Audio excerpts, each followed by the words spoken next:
बच्चों नमस्कार। जिला प्रशासन एवं जिला शिक्षा विभाग धमतरी के यूट्यूब चैनल पर आप सभी का स्वागत है। आज के इस वीडियो में हम एक समरूप त्रिभुज की रचना करेंगे। प्रश्न देख लेते हैं। दिए गए त्रिभुज ABC के समरूप एक त्रिभुज की रचना कीजिए जिसकी भुजाएं त्रिभुज ABC की संगत भुजाओं के 3/5 हो। देख लेते हैं, यहाँ त्रिभुज की माप नहीं दी हुई है। जो मूल त्रिभुज है ABC उसकी माप नहीं दी हुई है, इसलिए हम स्वेच्छा से एक त्रिभुज का निर्माण करते हैं या रचना करते हैं कुछ इस प्रकार से।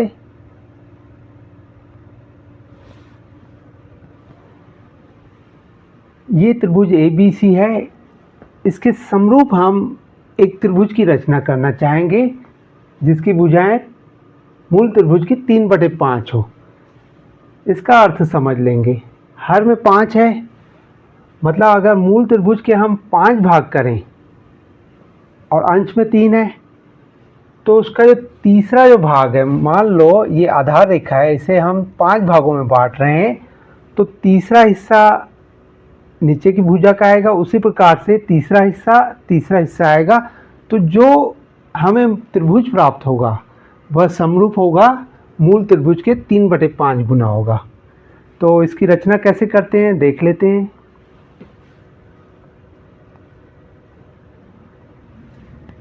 नामकरण दे देते हैं। ABC एक त्रिभुज है।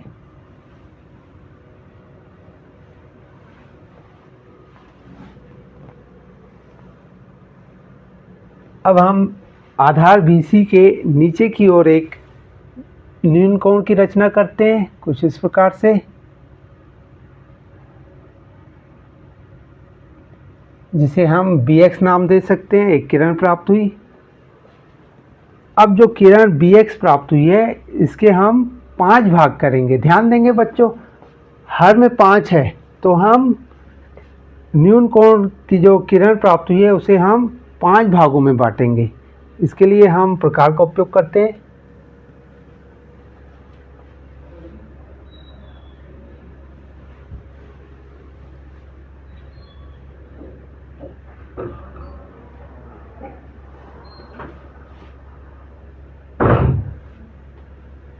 बच्चों ध्यान देना, आप जब हम 5 भाग की बात करते हैं तो प्रकार का फैलाव इतना रखेंगे कि जो अंतिम जो है बिंदु वो लगभग इस C के सीध में आए।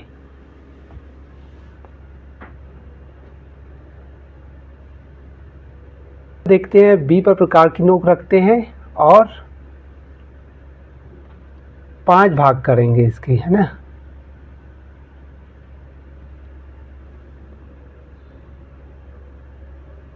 प्रकार का जितना फैलाव किए उसको स्थिर कर देंगे।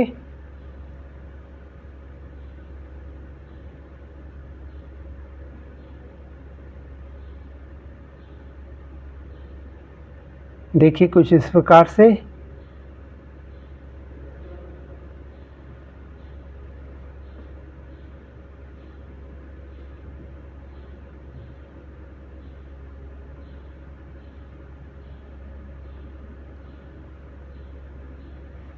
प्रकार को हटा देंगे। नामकरण दे सकते हैं। यहाँ जो 5 भाग बने नाम दे देंगे B1, B2, B3, B4, B5।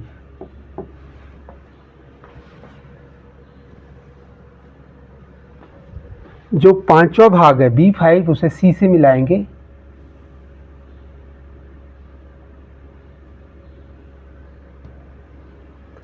अब हम पुनः प्रकार का उपयोग करते हैं।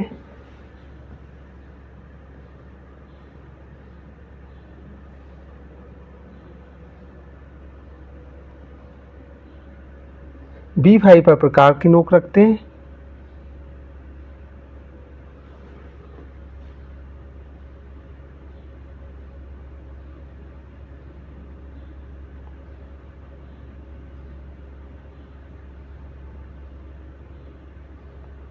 और एक चाप की रचना करते हैं।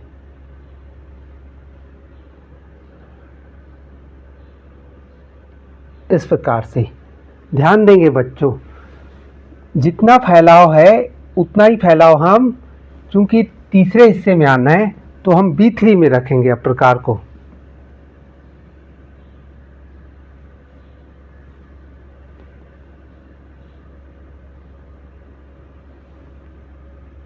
B3 में रखेंगे। फैलाव को स्थिर रखना है, ये ध्यान देंगे आप। फिर हम एक चाप खींचेंगे।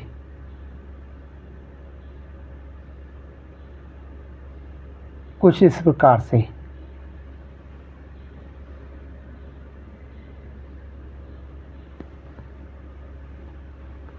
अब हम प्रकार की नोक को जो आधार में चाप बना है उसके निचले सिरे पे रखेंगे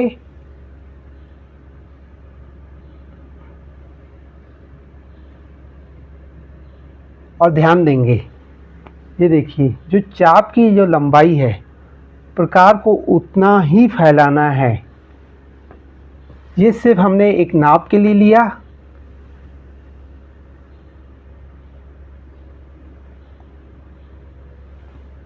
फिर हम प्रकार को उठाएंगे यहाँ से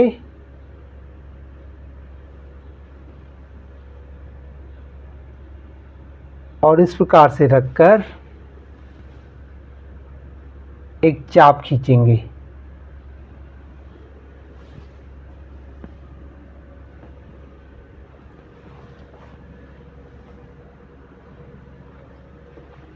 अब हम B3 को चाप के कटान बिंदु से मिलाते हुए एक रेखा खींचेंगे।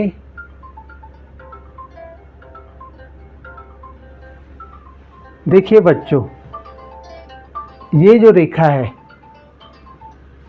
यह B3C से B5C के बराबर है। नाम दे देते हैं।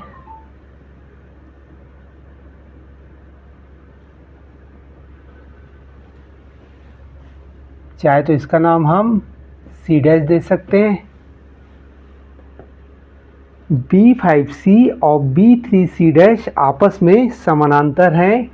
कहने का तात्पर्य ये है कि जो BC जो रेखा है और BC 5 भाग है तो ये तीसरा भाग हुआ, यानी 3/5 भाग हुआ। अब यही कार्य हम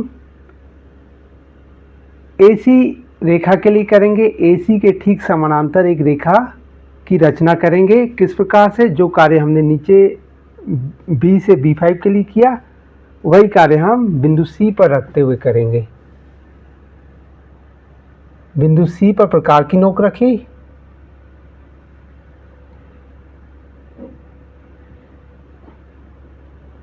और इस प्रकार से एक चाप खींचा।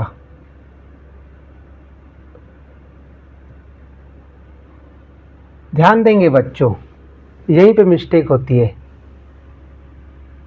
अब हम C' पे प्रकार की नोक रखेंगे, न कि चाप पर।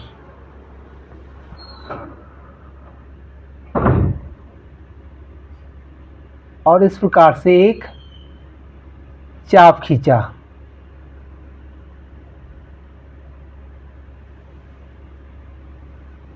अब देखिए बच्चों, जो कार्य हमने नीचे के लिए किया था वही कार्य हम यहाँ पे करेंगे। चाप के आधार पर हम प्रकार की नोक रखें और इसे हम चाप की लंबाई तक फैलाएंगे। देख लेते हैं। और यहाँ पे हम एक चाप खींच लेते हैं।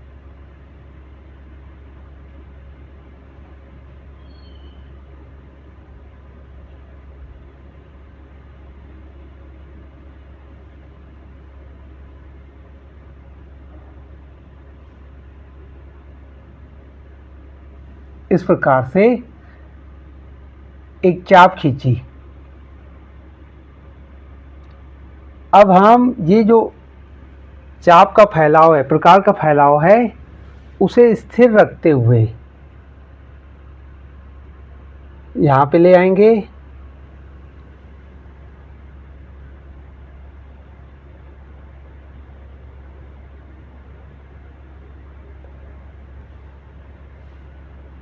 और हम चाप काटेंगे। देखिए बच्चों, इस प्रकार से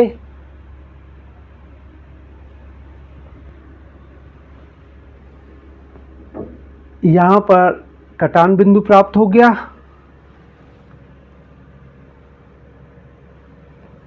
अब हम सी डैश को कटान बिंदु से मिलाते हुए एक रेखा खींचेंगे।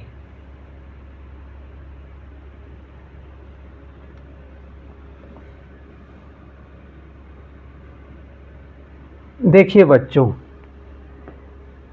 ये AC रेखा के ठीक समानांतर है सी डैश, चाहे तो इसका नाम दे देंगे ए डैश। तो इस प्रकार से ए डैश बी सी डैश जो त्रिभुज है वह मूल त्रिभुज ABC के समरूप तो है ही, इसके अलावा इसका 3/5वां हिस्सा है, क्योंकि हमने जो BC रेखा है उसके 5 भाग के तीसरा हिस्सा BC डैश प्राप्त हुआ। उसी प्रकार से AB जो रेखा है उसका भी तीसरा हिस्सा A डैश B प्राप्त हुआ। तो कहने का तात्पर्य ये है कि जो हमें त्रिभुज A dash B C dash प्राप्त हुआ वह मूल त्रिभुज का 3/5वां भाग है। धन्यवाद।